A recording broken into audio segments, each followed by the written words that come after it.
નમસ્કાર મિત્રો, વિડીયોમાં તમારું સ્વાગત છે। તો જોઈ લે આજના દેશ અને દુનિયાના તાજા, મોટા અને મહત્વના સમાચાર સામે આવ્યા છે। તો મિત્રો, આ સમાચાર ધ્યાનથી સાંભળી લેજો।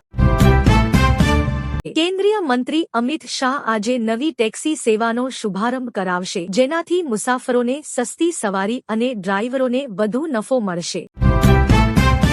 ગુજરાતમાં મિશ્ર ઋતુનો અનુભવ, દિવસે ગરમી અને રાત્રે ઠંડીનો અહેસાસ, પવનની ગતિ વધવાની શક્યતા।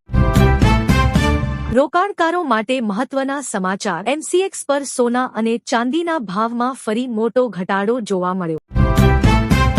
1 એપ્રિલથી આવક અને જાતિના દાખલા સહિત 18 પ્રકારના પ્રમાણપત્રો ઓનલાઈન મળશે। 80 લાખ પરિવારોને ફાયદો થશે।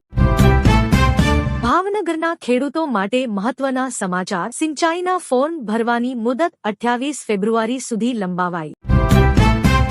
સુરતના કાપડ ઉદ્યોગ માટે બજેટમાં 5 મોટી નવી યોજનાઓની જાહેરાત।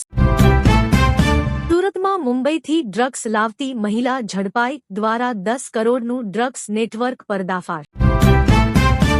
અમદાવાદ ક્રાઇમ બ્રાન્ચ દ્વારા આંતરરાજ્ય નવજાત શિશુ તસ્કરી રેકેટનો પર્દાફાશ, 3ની ધરપકડ।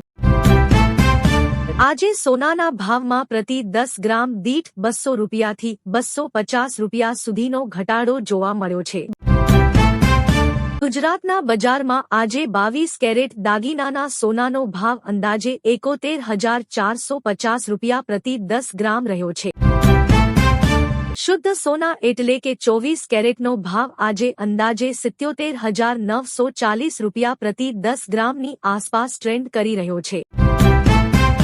સોનાની સાથે ચાંદીમાં પણ નરમાશ જોવા મળી છે। આજે ચાંદીનો ભાવ પ્રતિ કિલો દીઠ અંદાજે 79,500 રૂપિયાની આસપાસ છે। આગામી રોકાણ સંમેલન માટે રાજ્ય સરકાર દ્વારા નવા પ્રોજેક્ટ્સની જાહેરાત। ગાંધીનગર સુધીના નવા રૂટ પર ટ્રાયલ રન સફળ રહ્યો।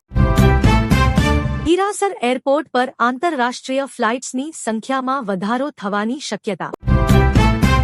ઉત્તર ગુજરાતમાં બટાકાના ભાવમાં સ્થિરતા, ખેડૂતો દ્વારા મિશ્ર પ્રતિસાદ।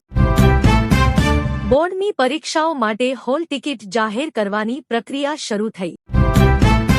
સંસદમાં બજેટ પર ચર્ચા તેજ, વિપક્ષ દ્વારા રોજગારી મુદ્દે સરકાર પર પ્રહાર।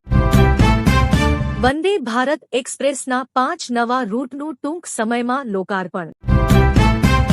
નલિયા અને ગિરનારમાં લઘુત્તમ તાપમાનમાં ઘટાડો, ઠંડીનું જોર વધ્યું।